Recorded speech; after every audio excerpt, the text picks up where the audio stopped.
Hey Rebel Rouser, I'm Alan Voivod and this is Star Wars 7x7, your daily dose of Star Wars joy. And thank you so much for joining me for it. And this, if you're catching the video version, is our senior producer Indy, who I'm going to drop off camera. We're here to talk about Jedi Fallen Order. We're continuing our series of looks at the story modes, summarizing all the key points for you if you've never played it, or if you just can't play it, like is the case with me with my own particular motion sickness on FPS games. But anyway, we're at part 7. We are heading back to Kashyyyk in this particular part of the story. Last we left things, Cal had been rescued from the Haxian brood, and we have a couple of uncomfortable conversations that happen afterward. This is the part where Cal first gets to confront Cere after hearing the second sister reveal herself as Trilla, the former apprentice to Cere Junda, and Cere says, she'll say anything to mess you up, basically.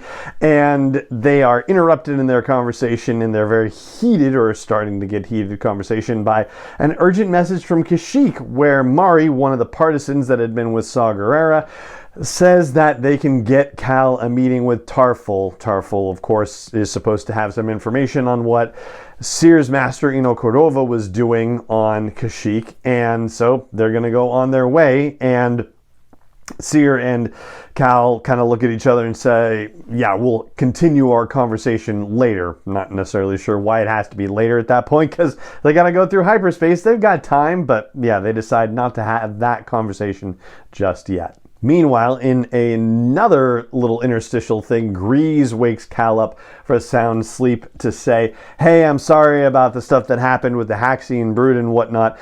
And you kind of get an idea that maybe Grease had something to do with it. Like, he has these gambling debts with the Haxian brood, and maybe somehow Grease sold him out to try to bet on him and make some money and maybe help erase those gambling debts. Or maybe because Grease is tuning into all of these gladiatorial fights, that maybe somehow the Haxian brood tracked him and ended up snatching Cal up that way. It's hard to necessarily tell for sure, but Grease certainly seems to be a weak point when it comes to access to the Haxian brood, or their access to him and the gambling situation. So yeah, that's another uncomfortable conversation that happens as well. But to his credit, Grease does seem genuinely distressed by the situation that he created and genuinely regretful, and seems to make his peace with Cal as far as these things go.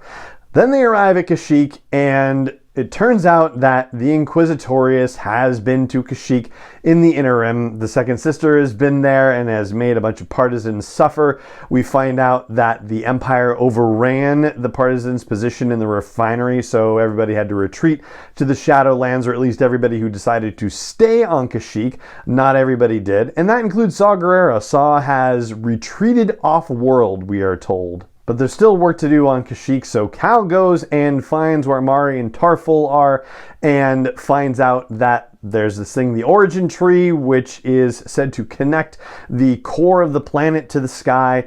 The Origin Tree may have some wisdom that Ino Cordova was able to find, but it's going to take a lot of doing to get there. So in the process, it turns out that not all the Inquisitors have left the planet. The Ninth Sister is actually still on Kashyyyk and shows up in a TIE Reaper and has an initial confrontation with Cal, which just sends Cal flying, basically, and Cal is able to find another way up to the top of the Origin Tree that involves a mystical bird that he's able to heal, because this bird helps Cal out by taking out the TIE Reaper. But then a piece of the ship gets stuck in the haunch of this bird, and Cal has to pull it out and give it one of BD-1's stim kit things, which then says, hey, that's great, I'll take you up to the top of the Origin Tree. It doesn't actually say that. There's, a lot of bird chatter. The mythical Shio bird.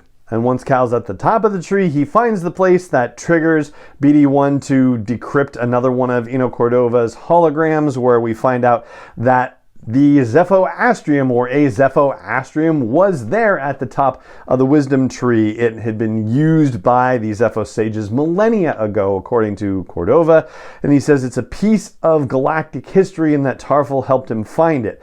As a result, in this hologram, Cordova says that there's no need to go to Dathomir, that darkness had clouded every attempt at finding the astrium inside somebody named Kojit's tomb, but that the Force provided a new path.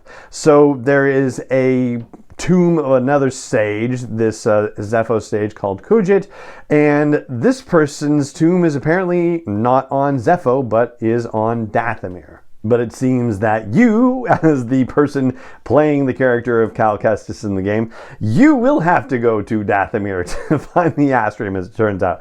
So at least now you know where you need to go to potentially hunt it down and, hunt down that final sage's tomb.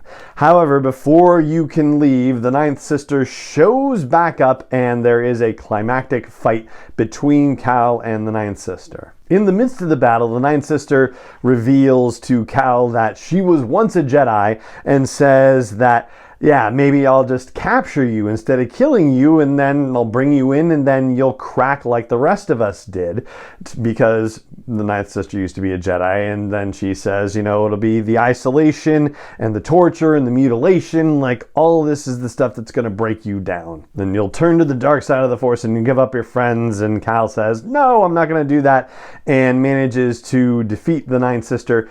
Basically, Force pushes the Ninth Sister out of this mythical bird's nest, and later on tells Seer that he defeated the Ninth Sister. He took out an Inquisitor, and you get the idea that maybe he killed this Inquisitor, but unless you see a dead body and you're told that dead body's dead, you know that this character isn't necessarily dead, just out of the way for now. Then, after the mission is complete and Cal is safely tucked away on the Mantis, there's another uncomfortable conversation, and Seer says that yes, she did actually try to hold out as long as possible, but then this dark shadow came over her and it basically took her down and she came apart.